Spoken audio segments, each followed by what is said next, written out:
Marlin tersenyum sembari berkata, "Saya mau janinnya luruh, Mang," kata Marlin. "Waduh, ngeri juga ya. Jadi gimana ini, Mang, selanjutnya?" "Lihat saja dulu, Neng. Sabar," ujar beliau. "Kalau santet celana dalam berarti ditolak ya, Mang?" tanya Marlin.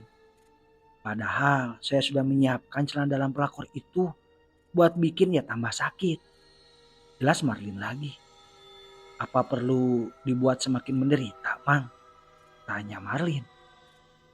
"Terserah saja, tapi saran saya yang kemarin sudah cukup," jawab beliau. "Tapi saya ingin dia lebih sakit lagi, Mang. Saya ingin dia secepatnya mati.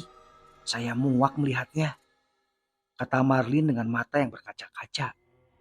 Namun Mang Anto menolak Marlin dengan cara halus. Menurut beliau, santet kasak rambut sudah cukup.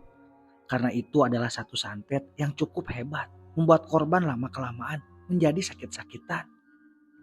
Apalagi jika seseorang tersebut sebelumnya sudah memiliki penyakit serius dalam tubuhnya, maka santet tersebut akan menyebar dengan cepat. Hidup di tubuh manusia menjadi leluasa dan berakhir pada penyakit komplikasi. "Lihat dulu ke depannya. Jika benar-benar belum puas, boleh datang lagi ke sini," ucap Mang Anto. "Ya sudah, Mang. Saya pamit pulang aja," ucap Marlin. "Tunggu dulu. Di mana kau meletakkan bungkusan kemarin?" tanya Mang Anto. "Di belakang rumah saya, Mang. Kebetulan ada rumpun bambu karena belakang komplek masih berupa hutan," jelas Marlin tersenyum. "Oh iya, tapi sesekali nyenguk benda itu ya. Takutnya jatuh atau hilang," kata Mang Anto langsung diangguki kepala oleh Marlin. Marlin masih nampak asik berbincang dengan Mang Anto. Niat pulangnya ia urungkan karena ia masih nyaman untuk mengobrol dengan lelaki tua di hadapannya kini. "Mang, apa bisa kembali merebut suami saya?" tanya Marlin. "Bisa, memangnya mau kembali lagi?" tanya balik Mang Anto. "Saya ingin kembali hanya menyakitinya, Mang," terang Marlin. "Sepertinya kau salah sasaran. Seharusnya suamimu itu yang menanggung sakitnya, bukan wanita perebut itu." "Saya sakit hati karena yang menjadi perebut itu sahabat saya sendiri, Mang. Orang yang paling saya percaya, teman dari kecil, dan saya tidak pernah terpikirkan jika sekarang menjadi musuh," ungkap Marlin menahan emosi. "Iya, saya tahu. Tapi suamimu?" "Iya, Mang. Saya juga tahu bahwa suami saya memang yang lebih dulu merayu. Karena perempuan itu yang memberikan kesempatan," ucap Marlin memotong ucapan Mang Anto yang sejak tadi mentertawakan cerita Marlin. "Oh, baiklah," jawab Mang Anto kembali tertawa. Marlin tampak kesal pada laki-laki di hadapannya karena ia merasa dukunnya itu sejak tadi hanya menertawakan saja. Seperti sangat lucu apa yang dibicarakan olehnya. Padahal Marlin mati-matian menahan untuk tidak menangis. Tapi ceritanya seperti bualan saja. "Mang, berapa uang yang harus saya bayar?" tanya Marlin. "Saya tidak menggunakan tarif. Terserah saja. Saya di sini hanya membantu. Dan ingat, saya lepas tangan. Karena yang mengerjakan tugas itu semua adalah kau seorang," ucap Mang Anto serius. Marlin tahu maksud apa pembicaraan Mang Anto. Karena lelaki itu sebenarnya paling anti membantu orang yang ingin balas dendam. Makanya beliau tak banyak gerak atau meminta permintaan yang aneh-aneh. Karena beliau lepas tangan dan setelahnya tidak ikut campur. Soal urusan dosa, Mang Anto menyerahkan kepada pelanggannya. Makanya beliau hanya membantu di awal saja.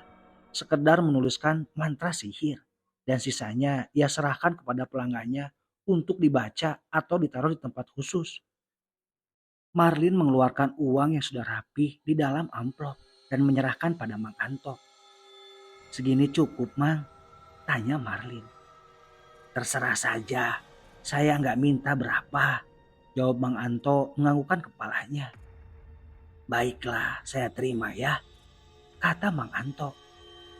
Oh iya Mang, ya saya dengar sampean juga melayani siraman atau mandi.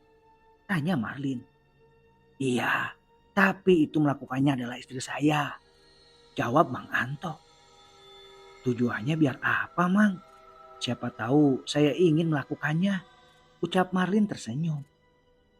Untuk tujuannya terserah untuk apa. Niatnya masing-masing. Intinya mempercantik diri. Bukan hanya modal skincare. Tapi siraman khusus juga harus. Agar bisa memikat lawan jenis. Terang Mang Anto. Siraman tersebut boleh dikerjakan untuk disayang suami atau buat umum. Biar enak dipandang pasangan dan orang-orang. Lanjut beliau lagi. Oh begitu rupanya Mang. Nanti boleh deh saya melakukan siraman tersebut. Ucap Marlin. Tapi sebelumnya harus bikin janji dulu. Karena semuanya harus disiapkan. Nanti bunga khusus juga disertakan. Dan yang mencari bunganya juga harus pelanggannya. Ucap Mang Anto menjelaskan panjang lebar. Pokoknya bila perempuan, nanti saya serahkan pada istri saya yang menangani.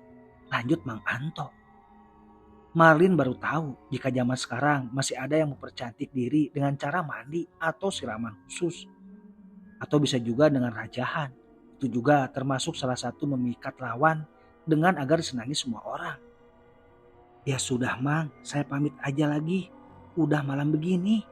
Ucap Marin pamit pulang dan diantar oleh Mang Anto ke depan rumah. Pagi itu Marin masih berada di rumah. Ya sebenarnya ingin mengetahui lebih banyak perkembangan Ningrum. Entah sejauh mana santet yang ia perbuat kemarin. Namun ia bingung bagaimana bisa melihat keadaan mantan sahabatnya itu. Rasanya ingin menelepon pembantu dan ingin menanyakan langsung. Tapi rasanya itu salah dan bisa mengakibatkan Bilasmi berpikir yang tidak-tidak. Marlin memilih pergi langsung ke rumah lamanya. Ia membuat alasan dengan mengambil barang-barang yang ketinggalan. Sekalian ia mengambil perabotan yang ia beli sendiri. Walaupun di rumah barunya sudah ada perabot, namun ia harus tetap mengambilnya. Karena jika dipikir-pikir, lumayan buat Marlin untuk dijual kembali. Ia tersenyum dan langsung bersiap, memakai pakaian bagus dan penampilan yang semenarik mungkin. Ia juga menyewa mobil pick up untuk mengangkut barang-barangnya. Saat Marlin sampai, ia disambut oleh mantan suaminya Bian yang hendak pergi. Mau apa kau kesini Marlin? Aku hanya mengambil barang-barang yang kubeli dengan uangku sendiri. Jawab Marlin singkat. Tak sudi jika istri barumu yang menikmatinya. Lanjut Marlin lagi. Ambil saja dan setelah itu langsung pergi. Jangan mengganggu ketenangan kami dengan mencari keributan. Ucap Bian. Ingat, rumah ini bukan milikmu lagi. Lanjutnya. Marlin langsung berjalan masuk tanpa menggubris perkataan mantan suaminya itu. Ia disambut hangat oleh Bilasmi sambil menemaninya duduk di dapur. Ningrum kemana? Kok gak kelihatan? Ada di kamar. Dia masih hobi di kamar saja. Jawab Bilasmi. Lagi sakit juga katanya. Lanjut beliau. Sakit? Iya, masih gatal-gatal. Badannya udah gak cantik lagi. Mana kadang jerit-jerit kesakitan kepalanya. Jelas Bu Lasmi. Ah, masa sih Bi? Bilasmi terus bercerita panjang lebar dengan suara setengah terberbisik. Iya, santetnya manjur. Jelas Bu Lasmi tanpa mengalihkan pandangannya. Maksudnya Bi? Tanya Marlin heran. Tidak apa-apa Bu, saya hanya bercanda. Jawab Bilasmi terkekeh melihat wajah Marlin yang sangat serius menanggapinya. Marlin menghembuskan nafasnya perlahan dia merasa lega. Jika pembantunya itu ternyata hanya bercanda saja. Ia khawatir jika santetnya itu mudah dikenali. Jika yang dialami Ningrum adalah sakit yang dibuat-buat. Bu Marlin, apalagi yang perlu dibawa? Tanya supir pick up. Semuanya yang ada di dalam gudang bang, jawab Marlin. Marlin sengaja mengangkut semua barang-barang di rumah ini. Sebetulnya ia ingin rumah ini juga perlu dibagi dua. Karena ia juga turut andil dalam pembelian rumah tersebut. Berhemat dan menabung bertahun-tahun lamanya untuk membeli rumah impian. Namun ternyata ia ditakdirkan tak bisa selamanya sampai mati tinggal di rumah tersebut. Bilasmi membuatkan minum untuk supir pick up dan temennya yang sejak tadi mondar-mandir mengangkat barang. Bi, saya mau ke toilet sebentar ya, ucap Marlin ketika Bilasmi tengah menyiapkan minuman dan beberapa cemilan. Marlin memang menuju toilet, namun setelahnya ia melangkahkan kaki di mana kamar utama berada. Entah kenapa kakinya membawa ke sana, padahal sebelumnya tidak ingin melihat wajah pelakor itu. Namun setelah mendengar rintihan, jiwa penasarannya muncul dan kakinya melangkah menuju sumber suara. Sejak tadi Ningrum tidak kunjung keluar, sekedar marah-marah atau apa. Padahal dari tadi rumah tersebut cukup berisik karena beberapa orang yang tengah mengangkut barang.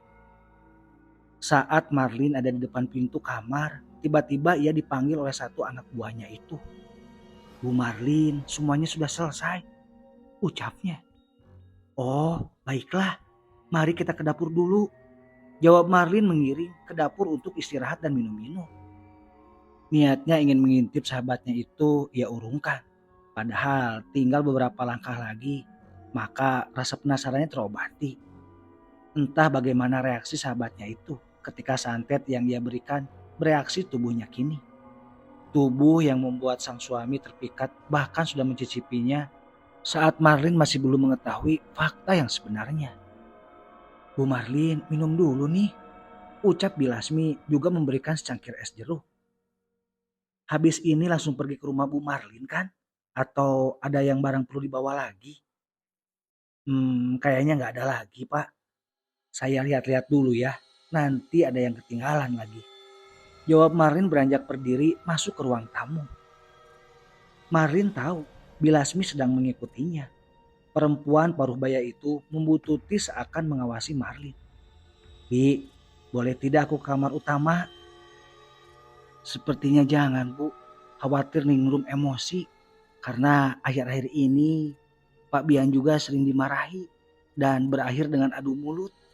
Jelas Bilasmi. Pokoknya sensitif banget. Lanjut beliau lagi. Marin juga membawa open listrik, meja rias, kasur, bahkan bantalnya pun dibawa. Beberapa pajangan juga ia bawa karena ia pikir jika dijual lagi lumayan banyak duit yang akan dia dapatkan. Lumayan untuk memenuhi kebutuhan sebelum ia bekerja. Bu Marlin, semuanya sudah siap dan selesai. Kita pergi sekarang. Marlin mengira-ngira barang yang sudah siap. Tapi tiba-tiba ia teringat suatu barang pribadi yang ia lupakan. Namun tidak ada di dalam gudang. Tunggu Pak, ada satu barang lagi yang kelupaan. Jawab Marlin. Bi, di mana sofa pribadi yang berada di dalam kamarku? Tanya Marlin pada Bu Lasmi. Maksudnya sofa single? Iya Bi, sofa yang baru aku beli, jelas Marlin. Kalau sofa itu masih berada di dalam kamar, tidak dikeluarkan dari kamar karena Ningrum juga menyukainya, jelas Bu Lasmi. Sofa single yang dimaksud ialah sofa yang beberapa waktu lalu baru Marlin beli. Sofa berwarna ungu yang ia letakkan di dalam kamar untuk duduk bersantai menghadap ke jendela yang di depannya berupa jalanan. Masih di kamar dan pelakor itu juga suka. Ya sudah, sofa itu aku ambil sekarang. Enak aja jalan itu yang memakainya. Aku yang beli. Tak sudi aku memberikannya pada perempuan itu. Kata Marlin emosi dan langsung menuju kamar utama. Marlin berjalan dengan tergesa. Ia tak suka jika barang pribadinya dipakai oleh pelakor itu. Sudah cukup suaminya yang diambil dan tidak dengan barang-barang miliknya. Marlin berjalan diikuti oleh dua anak buah suruhannya. Ia menuju kamar dengan pintu berwarna coklat gelap. Tanpa permisi ataupun mengetok lebih dulu, Marlin langsung membukanya dan pintu tersebut tanpa dikunci.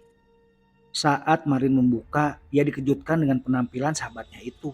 Wajahnya penuh bentol-bentol, bahkan tangan dan kaki mulusnya dipenuhi dengan penyakit cacar. Ah, Marlin! Pekik Ningrum terkejut atas kedatangan Marlin ke kamarnya. Mau apa kau kesini? Tenang aja Rum, aku kesini hanya untuk mengambil sofaku yang ketinggalan di sini. Jawab Marlin tersenyum miring dan langsung menitahkan pada anak buahnya untuk membawa sofa tersebut. Wah, sepertinya kau sangat betah ya tinggal di sini. Ucap Marlin tersenyum menyinggung penampilan Ningrum. Ia memang benar. Aku sangat beruntung bisa menikmatinya tanpa capek-capek menemaninya dari nol. Jawab Ningrum juga ikut menyeringai. Marlin hendak melayangkan tangannya, tapi ia urungkan kembali. Ketika ia teringat, ia tak mau mengotori tangannya sendiri dengan membuat keributan. Lebih baik membalas dengan cara diam-diam namun lebih menyakitkan. Iya, kamu memang beruntung dan menang banyak. Lihat tubuhmu seperti juga ikut menikmati hasilnya. Marlin memperhatikan penampilan Ningrum dari atas sampai bawah dipenuhi cacar. Maksud kau apaan Marlin? Mau mengejekku? Iya, mungkin sebentar lagi Mas Bian juga akan berpaling pada perempuan lain. Karena melihat tubuhmu yang semakin hari membusuk itu, kata Marlin tertawa terbahak-bahak. Tidak mungkin Mas Bian begitu. Suamimu itu sudah candu dengan tubuhku dan tidak akan meninggalkan aku. Tidak seperti dirimu. Aku bisa memberikannya anak. Tapi tidak dengan kau Marlin. Ucap Ningrum menyundutkan. Terkepal erat tangan Marlin mendengar penuturan wanita di hadapannya tersebut. Dadanya panas mendengar hinaan itu. Namun ia bisa mengendalikan dirinya dengan membalas dengan tawa yang keras. Lucu sekali kau Ningrum. Siapa tahu kedepannya gimana. Gelak Marlin. Sebelum Marlin meninggalkan kamar, tiba-tiba ia kembali berbalik dan berkata, nanti bukan Mas Bian yang meninggalkanmu, tapi kau yang lebih dulu meninggalkannya, alias kau mati. Setelah mengucapkan kata tersebut, Marin langsung melenggangkan pergi, sedangkan Ningrum hanya diam saja. Kata-kata Marin seperti pukulan telak baginya. Tangannya terkepal kuat, tanda marah tak terima dengan perkataan Marin yang begitu menusuk. Awas kau Marlin, teriak Ningrum sambil menutup pintu dengan keras. Ningrum sangat frustasi, kedatangan Marlin sangat mengganggu ketenangannya. Ditambah saat ia tak bisa membalas perlakuan Marlin. Karena jika ia berkelahi dengan Marlin, mantan sahabatnya itu bisa mengakibatkan luka tubuhnya sakit. Tidak sengaja aja terpegang saja mampu membuat Ningrum menjerit kesakitan. Ia benci tubuhnya saat ini. Tubuhnya dipenuhi cacar air, padahal sudah berobat untuk menyembuhkan cacarnya. Namun ia pikir belum saatnya sembuh sekarang. Mendengar umpatan Ningrum dari jauh, Marin hanya tersenyum. Mantan sahabatnya itu pantas mendapatkan ucapan tersebut. Bu Marlin? Oh Bilasmi, ada apa? Kenapa Ningrum teriak-teriak? Apa yang terjadi? Tidak apa-apa Bi, tenang saja. Perempuan itu hanya tantrum. Jawab Marin melangkah keluar rumah. Maksudnya tidak diapa-apakan Bu. Saya takut dimarahin Pak Bian jika terjadi sesuatu pada Ningrum. Jelas Bilasmi. Tenang aja Bi. Seujung kuku saya tidak akan menyentuhnya. Jika Ningrum mengadu-ngadu yang tidak-tidak atau Bibi yang disalahin, lapor saja sama aku. Nanti aku yang bicara sama Mas Bian. Terang Marlin berpamitan pergi dan meninggalkan pekarangan rumah besarnya. Mobil pickup mengangkut barang Marlin juga mengikuti mobil Marlin pulang. Walaupun ia sudah memberikan pelajaran pada sahabatnya itu, tapi entah kenapa hati Marlin masih tak tenang. Amarahnya masih belum tuntas. Ia masih tidak puas melihat wanita perebut itu hanya sakit biasa. Ia menginginkan pelakor itu lebih sakit dan pedih lagi yang dirasakan. Ia sangat benci dan tidak puas dengan hasil santet dari Mang Antok. Mungkin itu efek permulaan. Sabar dulu. Batin Marlin menenangkan dirinya. Mobilnya tiba di komplek perumahan. Ia segera membuka pagar dan meminta para anak buahnya untuk membawa barang-barang tersebut untuk dibawa masuk ke salah satu ruangan kosong. Sore itu Marlin sedikit menatap perabotannya. Terlihat di sebuah sofa ungu beberapa helai rambut yang rontok. Marlin tersenyum sambil memungut rambut tersebut. Rambut berwarna pirang dan panjang. Ia yakin itu adalah rambut Ningrum. Lumayan buat simpenan. Siapa tahu membutuhkan di lain waktu. Diri Marlin memungut rambut tersebut dengan menggulungnya dengan satu lembar tisu. Ternyata tidak sia-sia membawa sofa tadi. Gumamnya lagi. Marlin sehari-hari mengandalkan uang simpanannya untuk hidup sehari-hari. Walaupun ia tidak memiliki pekerjaan, namun ada sebuah usaha toko pakaian yang ia dirikan saat masih menjadi status istrinya Bian. Ada 2 buah toko pakaian yang berada di dalam pasar. Lumayan menguntungkan bagi Marlin untuk saat ini. Hanya itu yang ia kelola. Selebihnya ia hanya sering berada di rumah dan sesekali pergi ikut membantu karyawan untuk menghilangkan rasa sepi dan mengalihkan rasa sedih. Pak Bian tadi ada kesini bu, ucap Vina salah satu karyawan yang menjaga toko. Ngapain? Katanya tadi nyariin Ibu Marlin. Tapi tidak lama bu, langsung pulang. Jelas Vina. Oh begitu, mungkin hanya ingin melihat perkembangan toko Vin. Jelas Marlin juga heran. Entah buat apa mantan suaminya itu mencari dia ke sini. Apa Pak Bian tidak mengetahui kediaman ibu sekarang? Tanya Vina. Iya tidak tahu, jawab Marlin. Oh pantesan bu, berarti beliau kesini memang cari ibu dan bertanya alamat rumah ibu. Tapi saya juga nggak tahu, jawab Vina polos sambil tertawa. Ia tidak memberitahu alamat tempat tinggalnya sekarang pada siapapun untuk menghindari hal-hal berkaitan dengan Bian atau tentang masa lalu. Untung kamu nggak tahu alamat saya, kekeh Marlin.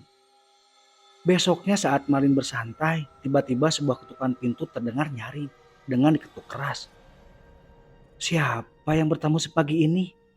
Pikir Marlin tergesa-gesa menuju pintu utama. Iya, tunggu sebentar, ucap Marlin seketika terkejut melihat siapa yang datang. Entah tahu dari mana mantan suaminya itu tahu alamat rumahnya. Ada apa? Tanya Marlin tanpa mempersilahkan tamunya masuk. Kok apakah Ningrum kemarin? Ia begitu histeris dan sakitnya bertambah. Kau tahu kan jika dia sedang sakit. Bisa-bisanya kau masuk ke dalam kamar pribadi kami tanpa permisi. Ucap dia. Dengan intonasi tinggi dengan tatapan nyalang. Aku tidak mengganggunya. Aku hanya ingin mengambil sop aku. Ingat, itu juga barang pribadiku. Tak sudi jika dia yang memakainya. Jawab Marin tak kalah lantang. Tidak mengganggu. Bukannya kau mendorongnya, menamparnya, dan memaki-makinya Ningrum. Untung kali ini aku peringatkan kau Marlin, jangan sentuh istriku lagi. Jangan pernah datang ke rumahku lagi. Ingat, rumah itu bukan milikmu lagi. Camkan itu. Ucap Bian emosi. Terlihat dari wajahnya memerah padam dengan tangan yang hendak menampar Marlin. Marlin hanya tersenyum miring. Sudah ia duga jika pelakor itu pasti mengadu yang tidak-tidak dan akan menyudutkan dirinya. Setelah memberi ancaman tersebut, Bian langsung pulang.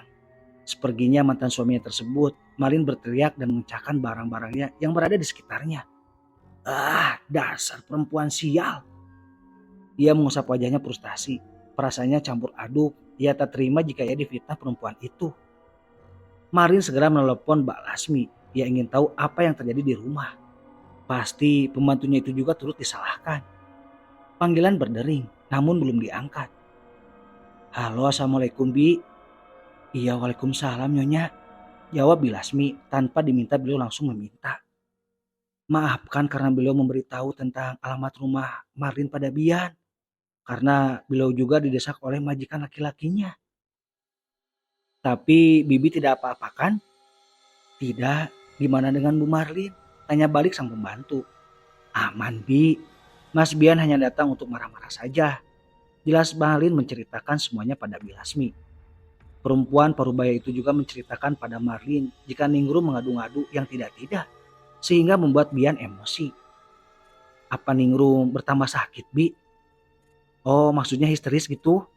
Tanya Marlin memastikan apa yang katakan oleh Bian. Tidak Nyonya, Ningrum baik-baik saja. Tapi jika saya perhatikan apabila berhadapan dengan Pak Bian, maka perempuan itu mencari perhatian dengan melebihkan penyakit-penyakitnya itu. Jelas Bilasmi. Dia memang drama Bi. Dan apapun yang dikatakan oleh Ningrum, Pak Bian selalu percaya. Lanjut beliau begitu kesal. Oh begitu Bi. Ya sudah, saya hanya menelepon memastikan kabar Bibi saja. Ucap Marlin mengakhiri panggilan. Marlin begitu murka dan tidak akan diam saja. Difitnah oleh mantan sahabatnya itu. Dia sudah merebut kebahagiaan Marlin, bahkan merebut suaminya dari Marlin. Ia bertekad malam ini ia akan kembali menemui Mang Anto untuk meminta tolong kembali. Sebenarnya ia malu kembali menemui Mang Anto dalam waktu berdekatan. Namun mau gimana lagi? Hanya beliau yang bisa membantu guna gulana di hatinya. Sahabat Hilang Malam, lanjut di part ketiga ya. Sepertinya saya akan cepat upload ya, karena ini semakin seru ya cerita Marlin ini. Sekali lagi terima kasih. Wassalamualaikum warahmatullahi wabarakatuh.